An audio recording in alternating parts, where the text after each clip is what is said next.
Вот фундамент это была баня, вот здесь конкретно стояла печка. Возгорание произошло в данном месте. Мунчадан ялкын 2 катлы йортларына, аннан гаражларына күчә ярты сәгать эчендә 9 ел дәвамында булдырган мөлкәтләре янып бетә.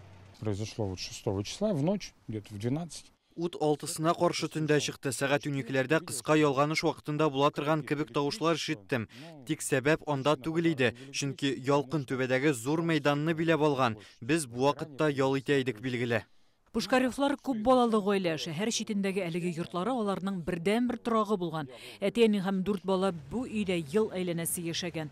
Бер балаларның сәламәтлегендә тайпылышлар бар. 3 баланы тәрбиягә алганнар. Янгын төнлә килеп чыга. Иң мөһиме балаларны уттан коткару иде ди гаилә башлыгы.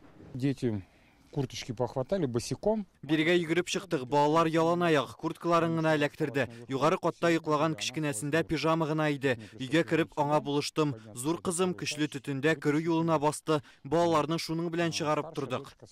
Зур кызларын ДРКБга салалар, улы сөрем газы белән агуланган. Хәзер аны хастаханәдән чыгарганнар. Гаиләне әлегә туганнары үз канат астына сыендырган.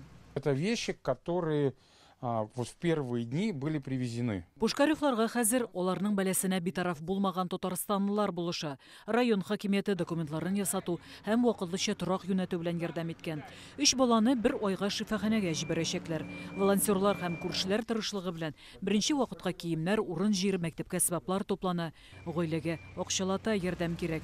Аз гына суммада зур булышлык булыр иде дип өметләрен измиялар. Все эти деньги, конечно, пойдут на восстановление жилья. Һәркемгә рәхмәтем зур. Бар акча йортны торгызуга тотылачак. Зур гаиләгә тораксыз ярамый. Автомобиль белән кыенлык бар. 2 машина янып бетте бит. Йөрергә кирәк. Гаиләгә булышырга теләүчеләр өчен реквизитлар экранда күрсәтелгән, телефон номеры банк картасына беркетелгән. Гөлназ Гыниятова, Алмаз Зиятдинов, Яңа Гасыр каналы.